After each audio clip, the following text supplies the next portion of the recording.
Vous écoutez Europe 1, il est 11h30. Le journal de la santé avec Anne Le Gall. À la une de l'actualité, certains spécialistes rejoignent les médecins généralistes pour la grève des soins entre Noël et le jour de l'an. L'apnée du sommeil non soignée affecte notre mémoire spatiale. Et puis, c'est la sortie aujourd'hui au cinéma de Bouboule, l'histoire touchante d'un jeune garçon obèse. Pas de chance pour ceux qui tomberont malades entre Noël et le jour de l'an. Oui, on savait déjà que les 3/4 des généralistes ont l'intention de fermer leur cabinet pour dire non au projet de loi de Marisol Touraine. Mais on a appris ce matin que certains spécialistes vont rejoindre le mouvement. Écoutez le président de la Confédération des syndicaux médicaux français, le docteur Jean-Paul Ortiz. Il répond à Mélanie Gomez. La coupe est pleine, tant pour les généralistes que pour les spécialistes, parce qu'ils ne se retrouvent pas dans cette proposition de loi de santé qui va organiser bureaucratiquement la médecine de ville. Ils ne sont pas d'accord avec le tiers payant obligatoire parce que ça sera un mécanisme coûteux qui va leur prendre du temps. Ils assistent à un démembrement de leur métier. On vient de le voir récemment avec la vaccination qui est confiée aux pharmaciens, etc. Et nous donnons 2 mois au gouvernement pour ouvrir des négociations, pour revoir l'ensemble de ces dispositifs. C'est pas une grève vacances, c'est une grève qui donne le temps au gouvernement de s'engager dans un vrai dialogue avec l'ensemble des médecins. Et précisons qu'un système de garde sera malgré tout organisé pour les urgences. L'apnée du sommeil non soignée affecte notre mémoire spatiale. Oui, l'apnée du sommeil, ce sont ces pauses respiratoires involontaires durant le sommeil. Eh bien, des chercheurs américains ont suivi un groupe de 18 patients et leur ont fait porter ou pas un masque à pression positive. Vous savez, c'est ce qui aide à respirer pendant la nuit. Résultat, ceux qui dorment sans masque et donc qui s'oxygènent moins bien la nuit mettent 30% de plus à se sortir d'un labyrinthe quand on les met devant un jeu vidéo le matin. Ils se repèrent donc beaucoup moins bien dans l'espace. Et puis mesdames, attention aux cintres dans les magasins de vêtements.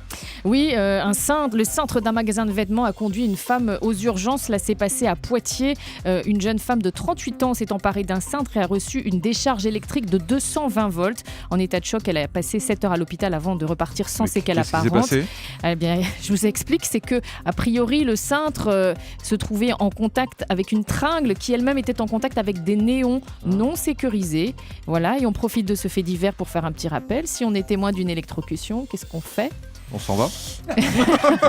On ne touche surtout pas la On victime. coupe l'électricité ? Exactement. C'est ça. Et on dégage la victime Ah oui, il avec... ne faut pas la toucher, non. Ce qui est important, Non, sérieusement. ou alors avec un élément non conducteur, Voilà. un balai ou un bâton. Et puis évidemment, on appelle le SAMU. Voilà, ce qui est important, donc on ne touche pas la victime d'électrocution parce qu'on peut soi-même être électrocuté. Puisque le corps humain est conducteur. Les chercheurs, Mais merci c'est dingue Julie. cette histoire de cintre. Ouais. Eh oui. Ça fait peur, non? D'accord. C'est un cintre en métal alors. Cintre en métal, Bah oui, tringle en merci, métal et Julie. néon non attends, sécurisé. explique, genre. Tutoie-moi si tu veux. Hein. On prend un verre, je t'amène à 51 ou ça va? Les chercheurs ont enfin compris. Les chercheurs ont enfin compris pourquoi lorsque la peau démange et qu'on se gratte, eh bien ça gratte encore plus. Eh bien, c'est parce que le fait de se gratter déclenche une réponse antidouleur dans le cerveau avec la production d'une hormone qui s'appelle la sérotonine. Mais la sérotonine stimule aussi les nerfs responsables de la sensation des démangeaisons. Et donc, c'est le cercle infernal. C'est ce que vient de démontrer le professeur Chen de l'université de Washington. Donc, en gros, la piqûre de moustique, il ne faut pas la gratter si on ne veut pas qu'elle ne gratte. Nous sommes aujourd'hui mercredi et c'est la sortie du cinéma. Et pourquoi on vous en parle? Eh bien c'est parce qu'il y a un film qui a un rapport avec la santé. C'est Bouboule, l'histoire d'un ado obèse. Oui, c'est l'histoire de Kevin, 12 ans, 100 kilos sur la balance et qui a du mal à s'intégrer parmi les enfants de son âge. Loin du documentaire santé, ce film du réalisateur Bruno Deville est une histoire d'amitié et ça compte énormément pour les ados en surpoids. Bruno Kras, notre critique cinéma ici à Europe 1, a eu un vrai coup de cœur pour ce film. Bouboule, c'est Kevin qui passe son temps à bouffer des sucreries. Sa mère le surprotège, le câline comme un doudou. Sauf qu'il est en danger, Bouboule, parce que 100 kilos, c'est beaucoup trop pour un petit gamin de 12 ans. Et puis un jour, il rencontre sur un terrain vague un jeune homme, Patrick, qui dit avoir fait partie de Commando et qui entraîne son chien à l'attaque.